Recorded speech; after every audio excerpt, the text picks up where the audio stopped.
Hello and welcome to English Parliamentary News. I'm Afia Jufri. In this edition, we will present all the latest and interesting information around the House of Representatives of the Republic of Indonesia.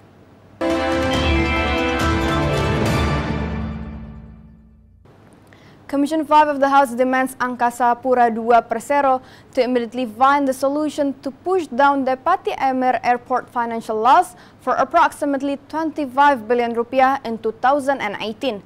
Commission 5 also support the Parliamentary Airport to improve their profitability according to the increasing number of passengers.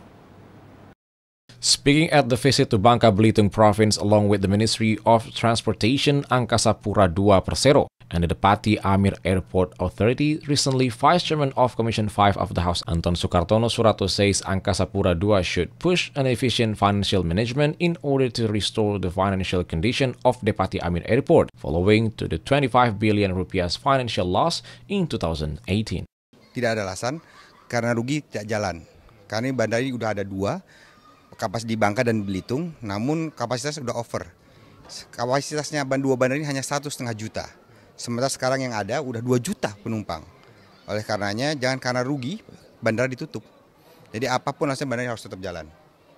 Member of Commission 5 of the House BAHRUM DAIDO adds to increase the number of passengers that has been growing in number each year, Angkasapura should prioritize the development of airport facilities that will increase passengers' comfortability. Moreover, as they vote to boost the service aspect in the Parliamentary Airport, he suggests the airport to develop their business by improving airport maintenance and operations, as well as to implement fare adjustment based on increasing numbers of passengers that aim to generate profit and push down airport's deficit. Terminal dan parkir ini dikembangkan, tadinya kapasitas bandara ini 1,5 juta per tahun untuk penumpang. Sekarang sudah 2 juta penumpang. Ya, evaluasi yang dilakukan oleh Angkasapura itu harus ada pengembangan untuk terminal dan pengembangan untuk parkir. From Bangka Belitung, Dwi Ayu Lestari and Ferdian, TVR Parliament Report. Vice Speaker for Industry and Development of the House, AGUS HERMANTO, promotes cooperation enhancement between Indonesia and Egypt, especially in trade, security, economy, and education sector. During the visit to strengthen the relationship between Indonesia and Egypt, Vice Speaker for Industry and Development of the House AGUS HERMANTO hopes Indonesia and Egypt will be able to intensify the cooperation agreement both in military and technology sector. According to AGUS, the security and economic sector in Egypt could serve as a gateway for Indonesia to enter African market. Moreover, AGUS HERMANTO pushed the Indonesian government through the Endowment Fund for Education to open an opportunity for Indonesian students to study in Egypt. Banyak hal yang menjadi PR. Sampai saat ini GKSB Mesir dan Indonesia itu belum terbentuk. Rasanya ini sangat potensial sehingga ke depan ini harus tetap kita pikirkan supaya bisa terbentuk. Dan juga ada hal-hal yang harus dilaksanakan tentang misalnya LPDP itu tidak sampai kemari, padahal kita tahu Al-Azhar ini kan sangat kuat dan sangat tinggi.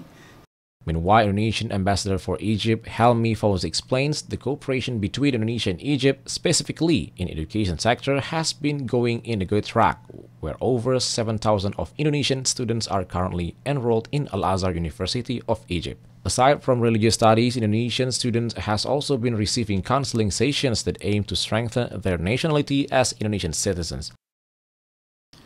Saat ini suasana di Mesir sendiri sangat kondusif.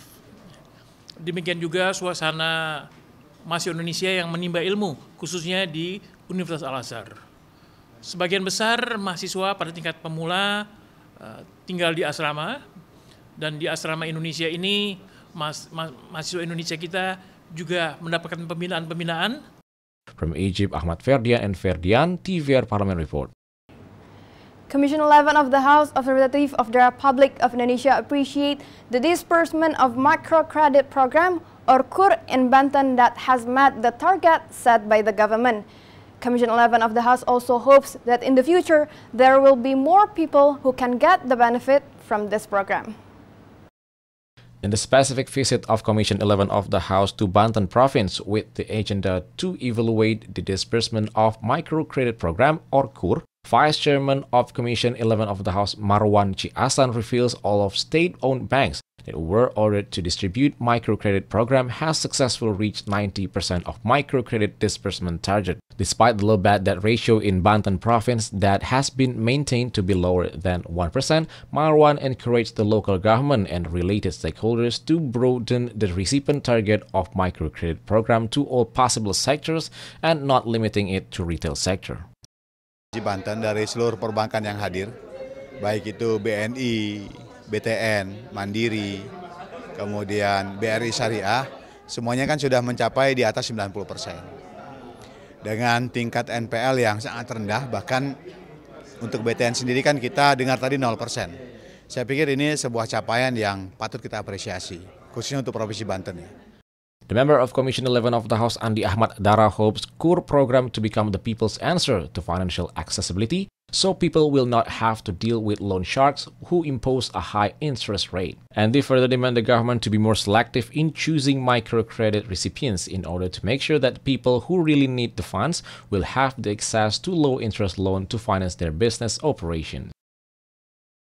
Jadi kita juga khawatir bahwa masyarakat yang benar-benar mestinya bisa menerima, kita khawatir itu terjadi rekayasa ataupun engineering daripada portofolio. Itu yang mungkin perlu kita teliti lagi.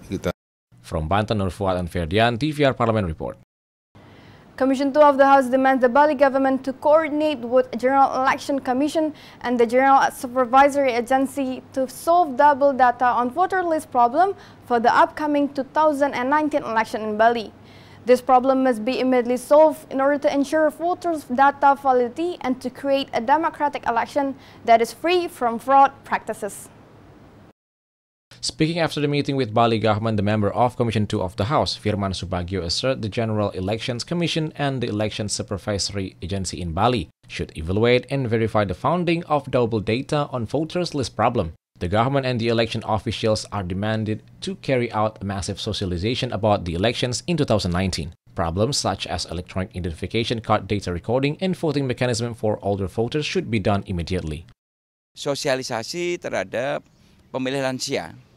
Ya, ini pemilu yang sangat rumit sekali karena berbarengan dengan sekaligus 5 pemilu, Presiden, DPD RI, DPR Kabupaten, Provinsi, dan kemudian DPR RI. The same thing also stated by the member of Commission 2 of the House, AZIKIN SOLTHAN, who expressed that the inaccuracy of voters' data is the problem which commonly happens in almost every region in Indonesia. Thus, AZIKIN demand the government to solve this problem as well as money politic and election officials' neutrality problems in order to realize a fair and clean administrative leaders in Indonesia. Tidak akuratnya DPT di hampir seluruh tempat. Yang kedua, netralitas penyelenggara yang masih perlu diperketat pengawasannya. Dan yang keempat, masih terjadi money politik. Evaluasi ini tentu sudah berulang kali kita lakukan. From Bali, Siva Fauzia and Ferdian, TVR Parliament Report. Commission 7 of the House demand the government to pay attention to the environment around Talo River and Lakang Island in Makassar, Sulawesi Province.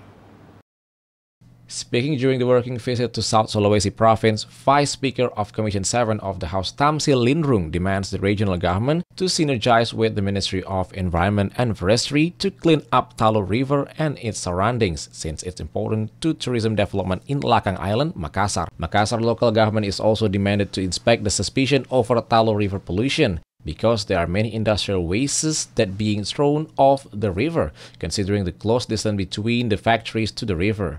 Tamsil also demands Makassar government to strictly enforce the law if there's a violation found in regards factories waste management.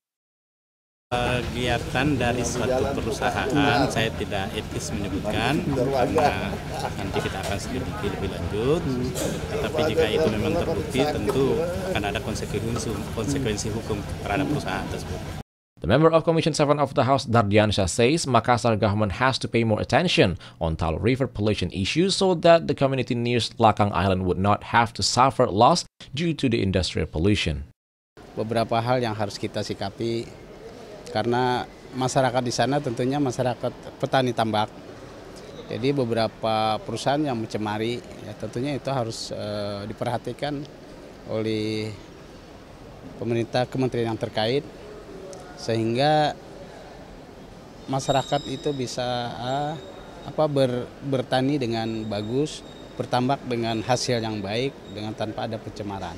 From South Sulawesi, F-PGERINDRA and AFI TVR Parliamentary Report. Commission 4 of the House with National Fish Quarantine, Quality Control and Fisheries Product Safety Agency, or known as BKIPM, released 1,600 crabs that were previously confiscated from traders to Kariangau Mangrove area in Balikpapan, East Kalimantan province. Member of Commission 4 of the House, Kasria, says the 1,600 crabs that released back to nature were previously confiscated from traders who violate the size limit fishing regulations. Kasria hopes with the release of 1,600 crabs, it helps the crabs to grow bigger so they can multiply and increase the welfare of local fishermen. Furthermore, Kasria urges fishermen in Balikpapan to always coordinate and communicate with Commissions 4 and the Ministry of Maritime Affairs and Fisheries. Kasria adds Commission 4 will also continue to evaluate and anticipate the obstacles faced by fishermen in Indonesia, including fishermen in East Kalimantan Province. Nanti kita lepas, dia nanti bisa banyak karena ada yang bertelur juga, dan kita harapkan ini juga intinya bagaimana masyarakat nelayan kita nanti bisa sejahtera, dan dengan kepiting yang banyak ini kita lepas, pasti dia akan bisa membantu kesejahteraan para nelayan kita khususnya ya. Meanwhile, the leader of specific working visit of Commission 4 to East Kalimantan, Agustina Wilujeng Pramestuti, states crabs that can be caught and traded must weigh more than 200 grams. Agustina also demands all traders and fishermen to have this awareness by not catching and trading crab outside of these provisions. Berusaha mati-matian untuk menyelamatkan istilahnya ya, sumber daya, walaupun ini sebenarnya kan sudah di tangan pedagang ya Pak ya. Ditangkap, sudah harusnya dijual, tapi bisa dikejar dan dikembalikan. From Balikpapan, East Kalimantan, Septia Caniago and AFI TVR Parliament Report. Commission 8 of the House supports the facility development for the State Islamic University, or UIN Malang, which is funded from the State Sharia Sovereign Bonds, or known as SBSN. Commission 8 of the House meets Director of Malang Islamic State University and related officers from Ministry of Religious Affairs during the Commission 8 visit to Maulana Ibrahim Islamic State University, Malang, East Java Province. Chairman of Commission 8 of the House, Ali Tahir, hopes the process of facility development in UIN Malang can go according to the plan. He adds there are 3 important factors that must be controlled, such as the development process that must be ensured to go according to the plan. Second, development must be done on time and with good standard quality. And lastly, there must be a good coordination between the contractor and the university in order to bring the facility development project into success.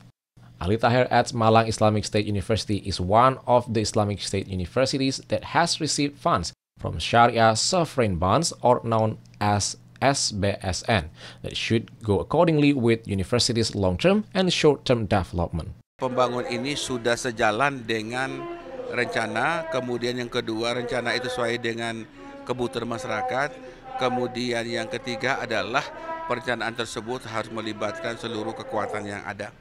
DPR memandang perlu melakukan kunjungan ke sini karena dana ini akan terus bergulir. Vice Chairman of Commission 8 of the House, Aceh Hasan Shazili, says Commission 8 wants to make sure the Islamic Education Quality Enhancement Program, especially in the Faculty of Medicine of this university, has been realized.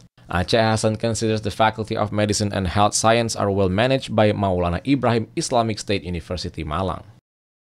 Akhir bulan Desember ini sudah bisa diwujudkan pembangunan gedung di sini. Oleh karena itu, kami berharap kepada Fakultas Kedokteran dan Ilmu-Ilmu Kesehatan UIN Maulana Malik Ibrahim Malang ini bisa betul-betul terwujud sesuai dengan yang disepakati gitu. From Malang, East Java, Teguh and Afi, TVR Parliament Report. Commission 6 of the House urges the Ministry of State-Owned Enterprises to immediately complete land acquisition in Indralaya Muara Enim section by conducting rapid coordination with the landowners, which are state-owned oil company or Pertamina, as well as state-owned plantation firm or PTPN7. The coordination must be shortly done so the highway construction in Indralaya Muara Enim intersection can be immediately executed.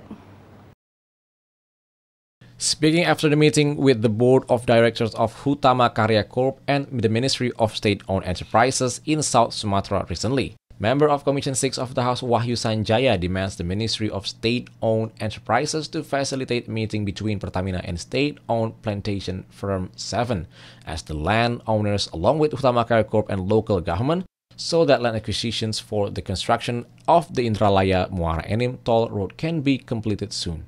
Wahyu hopes the central government is serious about the Trans-Sumatra Toll Road construction project that will make the process of goods and services distribution to become more efficient. Ya, pembebasan lahan itu saya sampaikan tadi, apabila dalam hal ini PT Hutama Karya tidak duduk semeja dengan Pertamina, dengan PTPN7, pembangunannya itu pasti akan terkendala karena pemilik lahan terbesar yang dilalui itu adalah Pertamina dan PTPN7. Vice Chairman of Commission 6 of the House, Dito Ganinduto, says Hutama Karya Corp has received state capital participation amounting to 10.5 trillion intended for the construction of Trans-Sumatra Highway Road. Dito requests by the beginning of 2019, the construction of Indralaya Muara Enim Highway must be started. For that, Dito urges the Ministry of State-Owned Enterprises to accelerate the settlement of land acquisitions. Stakeholder yang terkait dalam hal ini yaitu pemerintah daerah, kemudian yang mempunyai lahan dalam hal ini Pertamina dan PTPN, dan pelaksana proyek yaitu Hutama Karya untuk kita duduk bersama menyelesaikan bagaimana supaya lahan ini dapat cepat diselesaikan untuk mendukung terlaksananya tol Trans Sumatra ini secepat-cepatnya. From South Sumatra, Hilman Hidayat and Afi, TVR Parliament Report. And that rounds up this edition of English Parliamentary News. On behalf of all the crew of TV Parliament, we would like to thank you for your attention. We'll meet again in the next edition of English Parliamentary News. From me, Afia Jufri, once again, thanks and goodbye.